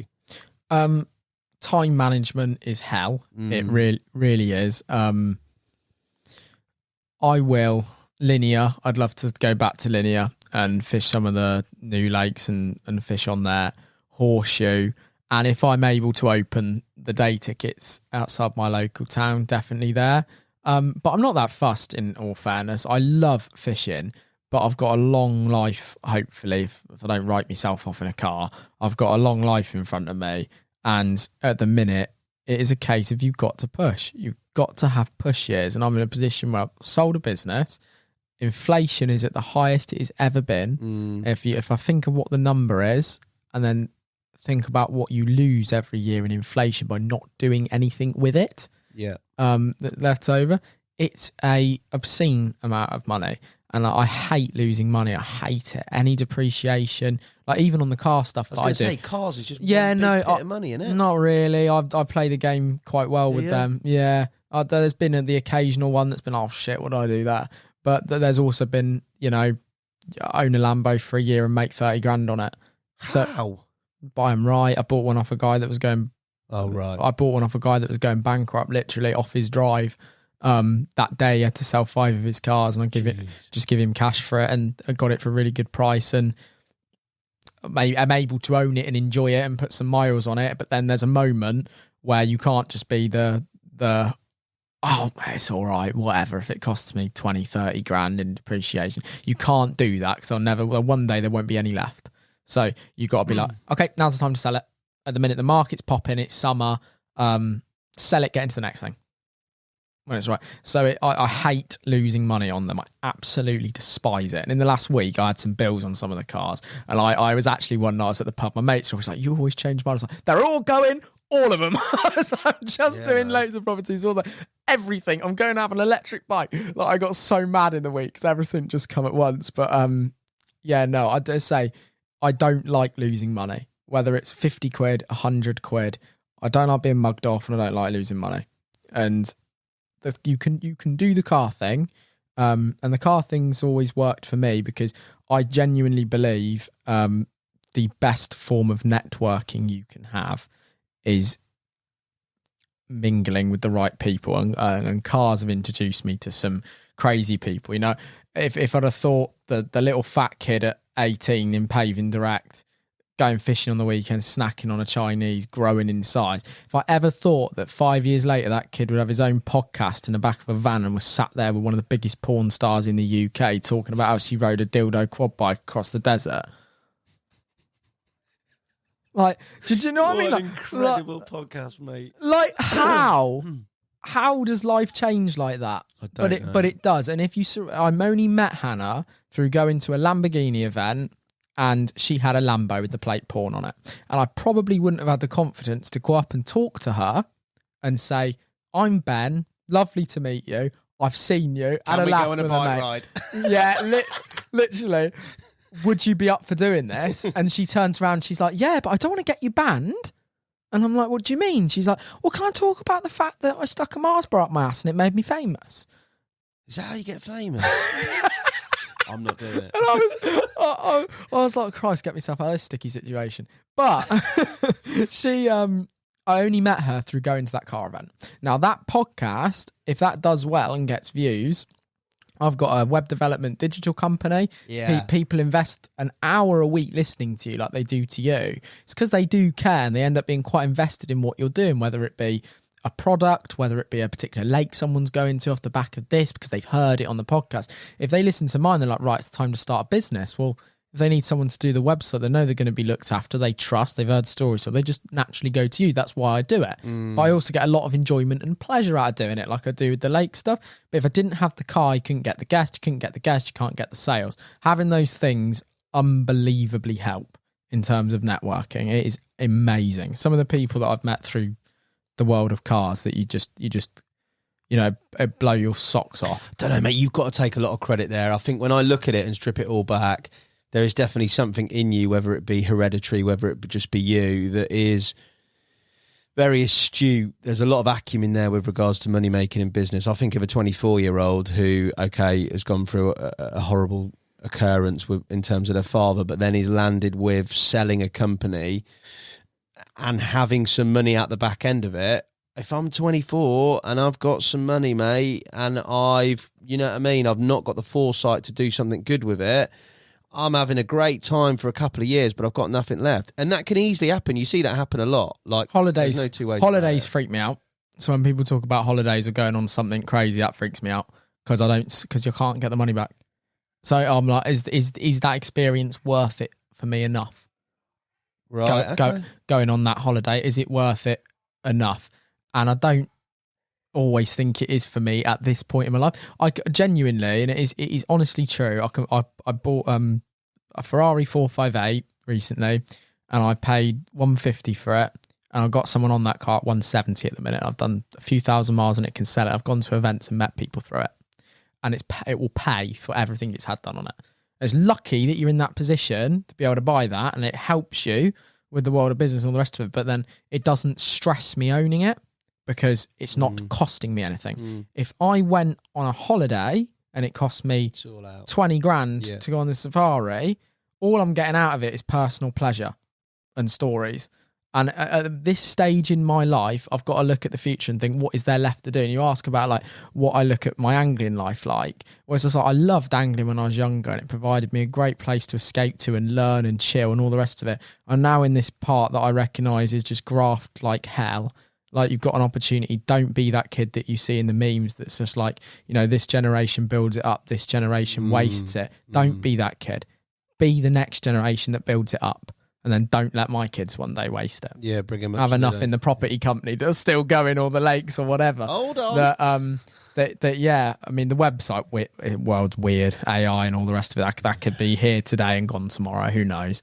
But that's why you do things that are more sensible as well. But no, I do not want to be that person that whittles things away. So yes, of course, I've got a few silly cars, because why not? Because I love cars and I love the people that I meet and the events that I go on and rallies and all the rest of it.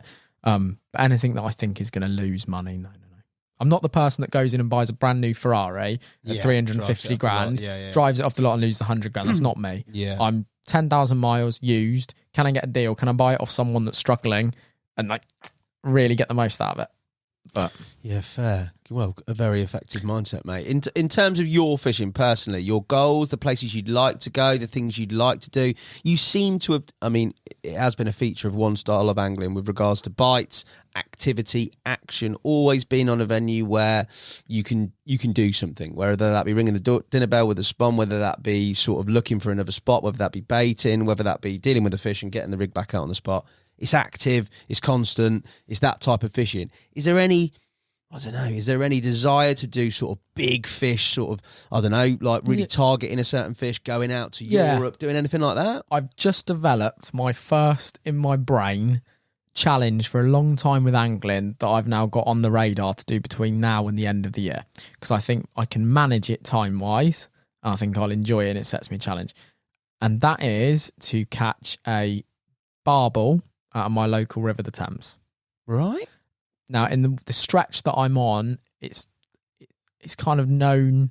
I was talking to Kev Hewitt about this the other day, that it hasn't done a barbel for years at all. It's not like the Pangbourne or the Reading stretch or like different stretches. It's just chub here and there, a load of the stocks depleted. Now, I walk my dog down a Pacific part of that every single day. And I've been doing it for the last 6 months. I'll take my little dog and down, and we'll go one particular way. And a few weeks ago, I decided just to go the other way to what I normally go, because I always walk over this concrete bridge and I look down. I see these big chub there, and I'm like, wow, look at that. That's a good one today, like these chub. I never see any barbel or anything, even in the shallower spots, fast flow. And I walked over this other bridge in the way that I don't normally go, really fast flowing old Weirpool.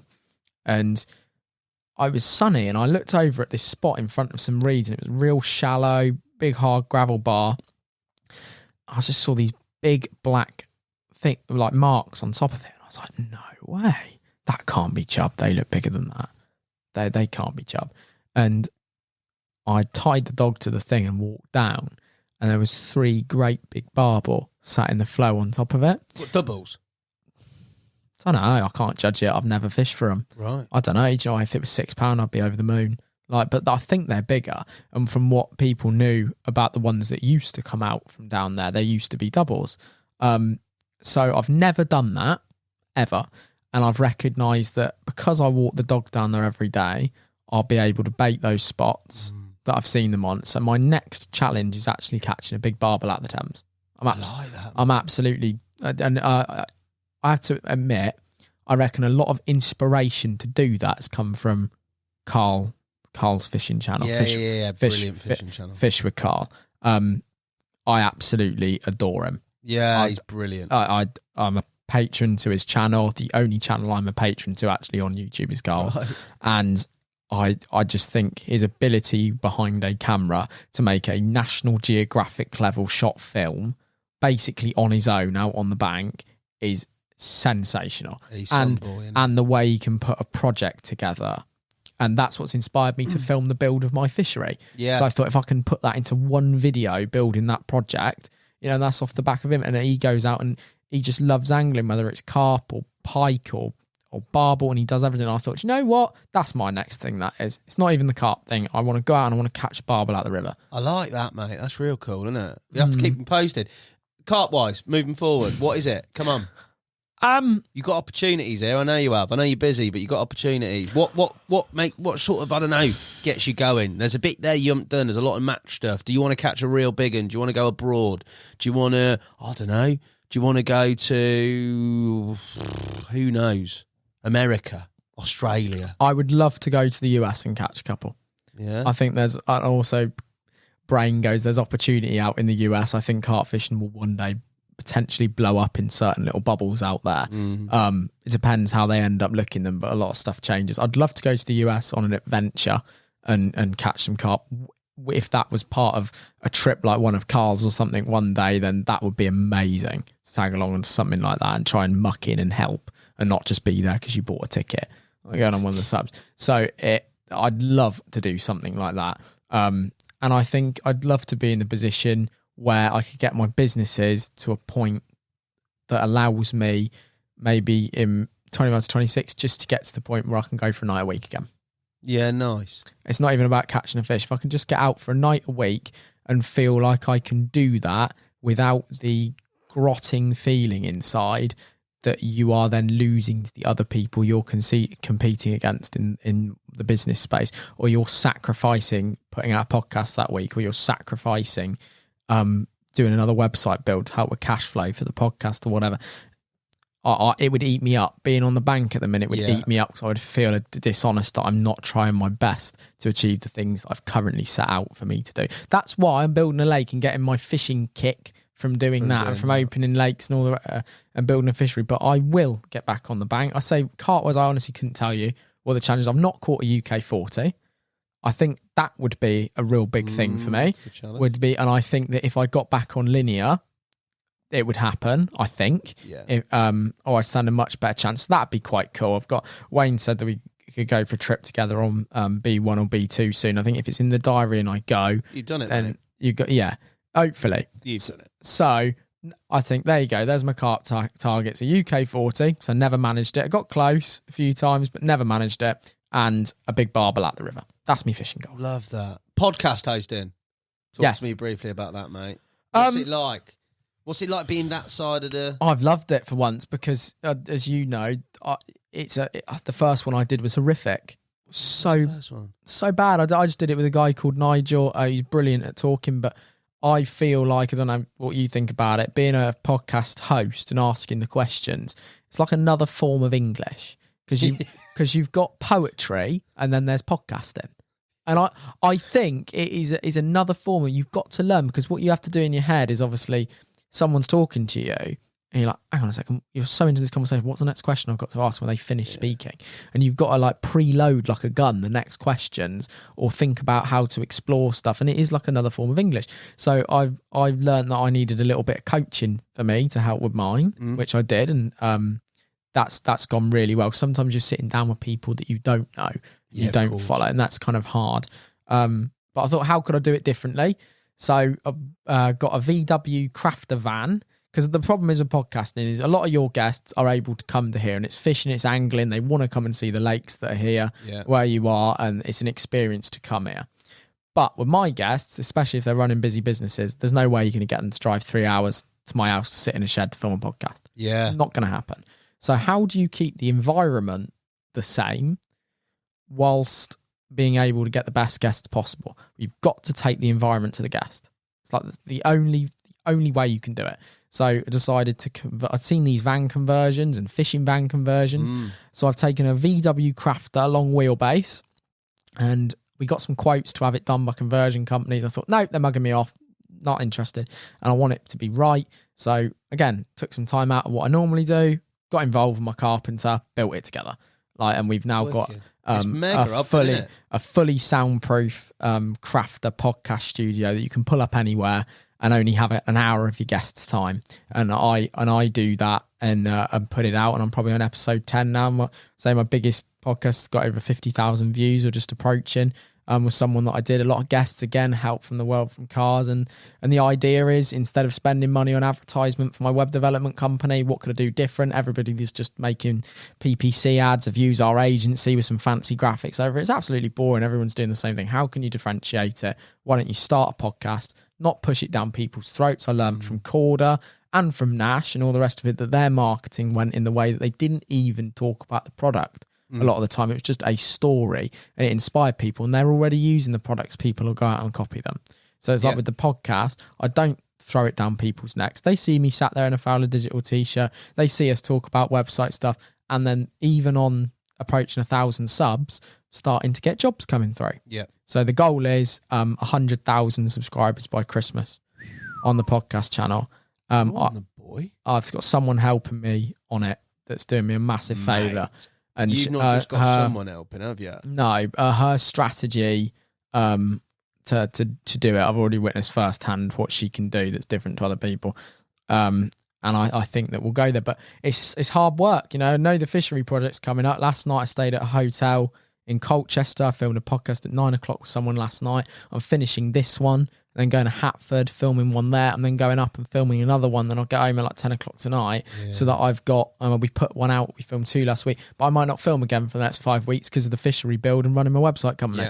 So, but I've got to do it. If I miss a week, it's not worth missing a week, because I know how mad at myself I'll be. It will eat me up that I haven't done it. It's interesting. I talk about this with quite a fair few people, a couple of mates as well, but like I've put one out a week, touch wood, for 3 years, mate, and I think if I blew it, I'd be absolutely gutted, mate. And that ain't like a being paid thing. That is just like a personal sort of, I don't know. They don't work. No, but you need that. Do you know what's so funny is stuff like that we watch and we see, and lots of people have a go at. The successful ones, we go, it's so hard to make that work. It is. It's really hard to make something work. But it's also really easy at the same time if you just look at the numbers. And it's like, if you get to episode, and congratulations, if you get to episode 21 of a podcast and you do it every week for 21 weeks, you are already in the top 1% of all podcasters of all time. If you get to episode 50, you're already in the top 0.5% of all podcasters of all time. Do you know what? If you're in the top 0.5% of all podcasts that's all started just by, it doesn't matter about the quality of your conversation, your analytics, your views, nothing. You do 50 episodes, you're already 99.5% ahead of everybody else. Simple as that. So then if they're actually good episodes and then they're edited well and you've got good guests and you can speak well and all the rest of it, you're suddenly right up there to have something like Chris Williamson, who does some business ones. He's just hit 1 million subs in 3 to 5 years, I think, on his, and he's put one out every week on the dot on the same day. You learn that the ones that aren't consistent just fail because people look for them. So you got to be consistent, you got to have good guests, you got to have good conversations, and you've just got to keep going. So, let's see where we are at 250 episodes. You'll smash it, mate. Tommy Makers was a good one. I enjoyed your conversation with Tom. Yeah, loved Tom. That one I did separately on my fishing channel. Yeah. And I will just do a few on the fishing channel to be with the fishery. But my main podcasts go on a channel called Road to Success with Ben Fowler on YouTube and Spotify. And that's purely for kind of the business and life aspirational stories for people. And I keep them under an hour as well. Got a timer going. Because there's not anybody in the space that does hour-long ones. No, true. I like that. Mate, I've thoroughly enjoyed our chat. I've thoroughly enjoyed how varied it's been, but also I'm massively impressed by you as an individual, mate. That's not what I thought it would be, if I'm honest. I thought you'd be sort of maybe a bit more of a stereotypical young man who's come into a bit of money, who's a bit like ad hoc, and living that whole sort of Dan Blazarian, Andrew Tate style sort of influencer life, mate. But there's a lot of knowledge, there's a lot of maturity, and there's an incredible amount of sort of wealth within that, mate, on a number of levels. So hats off to you. Before I let you go, because I know you're busy and you got to go and film another podcast, mate, you've got some quickfire questions, mate. Oh, go on then. That you're not prepped for in any way, shape or form. But as you're a host, you should absolutely kill these. If you had to pick one, Andrew Tate or Dan Blazarian, who would you be? Neither really, but probably Blazarian. Yeah? Is that because of the more women or more? No, I think American? that's because the 99% get led by Tate. And I do quite like a lot of the stuff Tate says, but I think fundamentally he's running one of the biggest scams we've ever seen. And I think the next big Netflix thing that comes out as a big documentary in a year or two's time, like the Fire Festival thing and thing, will be Andrew Tate the Lie. You reckon? Yeah, I do. Think he's the Lance Armstrong of sort of crazy business? He had 450,000 people around the world paying 80 quid a month to learn how to set up a dropship business with him. And he's got all of this stuff apparently because he set up these dropshipping business. Where? No, mate, you didn't get what you've got by selling tea candles on dropshipping site. You got what you got because you've got 450,000 people obsessed with the obscene things that you come out with and are happy to put out on the internet, some of which I totally agree with, but they are obscene. Like most people wouldn't say it. So then you get all these men that are obsessed with that, and then they're just like, oh, 80 quid a month, fuck it. Bosh, and get my own business, can say I'm an entrepreneur, the lot. And you do 450,000 times 80 quid, I think it's 33 million or whatever a month. So there you go. That's how he's doing it. I'll do a couple of months and be out, I reckon. But my point is, no, I would go Bill Zering. So I think I don't agree with scamming people. Fair. BCAC win or International Team England gold? What are you going for? BCAC win. Who's your dream podcast guest? One only. Elon Musk. Yeah, he'd be interesting, mate. When he's deep. Second, Ben Francis, Gymshark. Oh yeah, that's doable, isn't it? Mm-hmm. 3 celebs you'd take fishing. Phil Foden.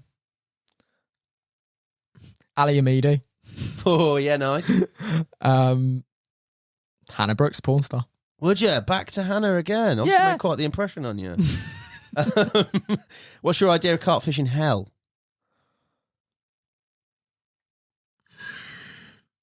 40 degrees, ginger, no trees, no bivvy, heat, meltdown, angry. Anger, death, dehydration. Drum and bass or country and western? Drum and bass. Yeah, I can see it. 3 history carp you'd love to put in your lake. Heather. Purely because of the shout out. Heather! Purely because of the shout out. Yeah. One that's not a history carp. I love Tyson in Farlows. Yeah, that's a history carp. If it turns up, it's not gone yet, is it? I didn't know if you meant carp that snuffed it. No, it didn't have to be dead necessarily. It can be you know what I mean, a known carp. Oh, all right then. One. Okay, we'll have a nice one then. We'll have Heather, the leather. We'll have Tyson, the big common. And I grew up with Simos on B1, so I'll have the beast of Brasenose. Oh, the beast. Get the beast in, boy. Go on, the boy. Best piece of advice you've ever been given? Turnover, vanity, profit, sanity, cash is king. Oh, he's so business, isn't he? Final question, night out on the bank or a night in with the missus? Night out on the bank. Brutal to the missus, mate. You've taken a porn star fishing and you've now just said, nah, love, I'm not coming home. I'm fishing. Benedict Fowler, you're an absolute star, mate. Thank you guys for watching and listening. I'll be back soon with another podcast. Until then, check this man out on social media. Make sure you check his podcast out. And thank you very much for coming in, mate. Appreciate it. Thank you.